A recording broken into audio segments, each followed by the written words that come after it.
الله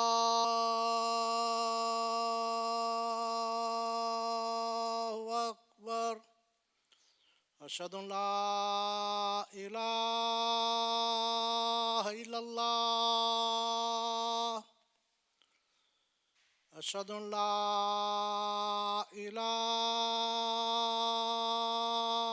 إلا الله أشهد أن محمدا رسول الله أشهد أن محمدا رسول الله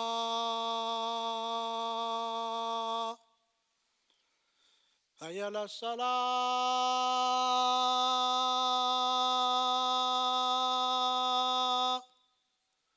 حي على الصلاة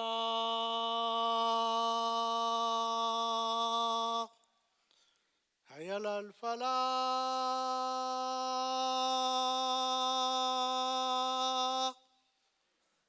حي على الفلاح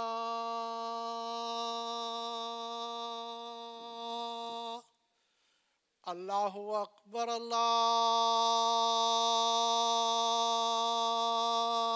الله أكبر لا إله إلا الله سيدي من لا إله إلا الله محمد رسول الله صلى الله عليه وسلم أجمعين. إن الحمد لله نحمده ونشكره ونستعينه ونستنصره ونستهديه ونعوذ بالله من شرور أنفسنا ومن سيئات أعمالنا من يهده الله فهو المهتد ومن يضلل فلن تجد له وليا مرشدا وأشهد أن لا إله إلا الله وحده لا شريك له وأشهد أن محمدا عبده ورسوله صلى الله عليه وعلى آله وأصحابه أجمعين. Today we can summarize everything I'm going to speak about with the hadith of the Prophet ﷺ, where he says, إِنَّمَا بُعِثْتُ لِأُتَمِّمَ مَكَارِمَ الْأَخْلَاقِ. So in translation and the meaning of the hadith, Prophet ﷺ says, indeed, I was sent to perfect good manners or great character. But I want to break down the language the Prophet ﷺ uses a bit more. لِأُتَمِّمْ comes from the word itmam in Arabic, which is to complete or to perfect something. That's the first thing. So it's not just so that most people have good character or a form of good character, it's to perfect. And then the next word just adds emphasis to the perfection which comes before it, which is makarim. So in Arabic, if you're going to ikram someone, it means you give them a status you wouldn't give to other people, a bit like a VIP service. So Prophet ﷺ is not saying we're just going to perfect good character. We're going to perfect the VIP level of good character. Top-notch good character. And why is that important? Because you see, brothers and sisters, when you sign up to be a Muslim, to say to other people that you're a Muslim, you ultimately sign yourself up to a certain standard. You can no longer be taken away by the whims of those who try and provoke you. That's not how Islam works. Islam is a set of principles that are to be applied, no matter how hard or difficult the circumstances become. In our modern day, we live through unprecedented times. People are provoking the Muslim community left and right. Everywhere we go, people are poking and prodding and trying to get out of us and evoke the worst possible reactions that they can get. And that's why I say, the Prophet ﷺ, and I want to go back to this hadith, especially at this point in time, إِنَّمَا بُعِثْتُ لِأُتَمِّمَ مَكَارِمَ الْأَخْلَاقِ. That's what the Prophet ﷺ said to us. And it's easy to say when things are rosy, but it's hard to implement when things get tough. And look, all throughout history, Islam has gone through trials and tribulations, and Muslims have gone through these trials and tribulations as a result. But we always come out the other side better. Our image, for the most part, improved. We won't touch on things where, for example, empires fell or regarding that. But especially when it comes to harsh times, when Muslims stick to their principles, it's not just that people notice, people are amazed. And ultimately, it's because of conviction. One beautiful example we've seen for the last 10 months is the sabr, the patience, the beautiful patience that the people of Gaza have exhibited in these last 10 months. Those videos that people are sharing where a man loses his house, is told his children are dead, is told his grandchildren have been killed. And what's his first response? Hasbunallah wa ni'mal wakil. Alhamdulillah. La naqulu illa ma yurdi Rabbana subhanahu wa ta'ala. Indeed, Allah subhanahu wa ta'ala is the best that we can isnad our backs to, that we can rely on as a support. We only say what pleases Allah subhanahu wa ta'ala. Many of us, we apply for a job, we don't get the job we want, and we start complaining, Ya Allah subhanahu wa ta'ala, why me? Why don't you give me this one? By the way, this is haram. Asking why Allah subhanahu wa ta'ala has given you a certain qadr is muharram. But the point is, the situation of the believer is such that, as the Prophet ﷺ mentions in the hadith, it's strange. It's very strange. If something good happens to them, they say Alhamdulillah. And if something bad happens to them, they also say Alhamdulillah. You know why? Because the believer knows that everything that happens to them is from Allah subhanahu wa ta'ala. Good and bad. The good may be a test just as much as the bad. If Allah subhanahu wa ta'ala is giving you wealth, on the day of judgment, Allah subhanahu wa ta'ala is going to ask you, what did you do with that wealth that I gave you? Did you spend it fi sabilillah? Did you give to the needy? Did you build something for your akhirah? Did you build something to help your fellow brethren? Did you help out with a school? Did you build an institution that will help generations to come? What did you do with the money that Allah subhanahu wa ta'ala gave you? And I think that point is just as important.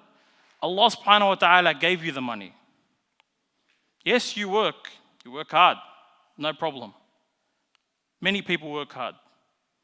Many people work a lot harder than you, and Allah subhanahu wa ta'ala doesn't give them that amount of money. Allah subhanahu wa ta'ala gives wealth, and Allah subhanahu wa ta'ala takes wealth. It's all about our response to those situations. So often I think it's improving a little bit, but there's still an underlying mentality with some people that the characters of a Muslim are restricted within the bounds of, worship, or within the bounds of the mosque, or within the bounds of being in the presence of noble people. And let's be frank, none of us really know who's noble and who's not noble. But we say mashayikh or scholars. But ultimately, Prophet ﷺ says in the hadith, ad-din al-mu'amala. So the direct translation is, the deen, so Islam, is mu'amala, how you treat people. And last I checked, most of our life is working and treating and dealing with people. So if you think you can pray in the front line and you can go outside and lie to people in a business deal, then you've got the wrong understanding. And many people fall for this. Many people, it's easy for them to come and look pious and noble in the mosque, but then when they leave the four walls of the mosque, they have a different understanding of Islam. Whether it's just like, trying to oppress other people by leveraging their power against them. If you're an employer, you know that someone needs a job, and you know that they need the money. Either way, they're just going to do what you tell them. So then you pretty much lowball them to a point where, it's not even a livable wage. That's an abuse of your power and incredibly un-Islamic. So ultimately, one thing you come to realize is that things like humanism and naturalism, which are ideologies in the secular world that say that if you leave people be, eventually the good of people will win out in the end. Islam has a different interpretation of that. Islam tells us that everyone is born on the fitrah. But ultimately, their environment plays a big part in how they grow up. And Islam acknowledges that if circumstances arise, people may tend to their worst desires, to their worst qualities. And that's why Islam's moral framework is so strong. And all throughout history, our leaders have reinforced that. Example, Salah ad-Din al-Ayyubi rahimahullah. The Crusaders, when they went into Jerusalem, did not leave a stone unturned. It was a bloodbath. Christian, Muslim, Jew, everyone was slaughtered. Anyone that didn't do as they said was slaughtered. When Salah ad-Din al-Ayyubi eventually walked into Jerusalem, may we see that day inshallah soon and in our lifetimes. When he walked into Jerusalem, no innocents were harmed. Many of his soldiers, they said, why aren't you going to take revenge? These people, they didn't leave any of us. He said, no. These are not our akhlaq. And in basic terms, we don't stoop down to the level of others. We have our own principles. We have our own morals. And we follow them through thick and thin. أقول قولي هذا وأستغفر الله العظيم لي ولكم فيا فوز المستغفرين التائبين استغفر الله.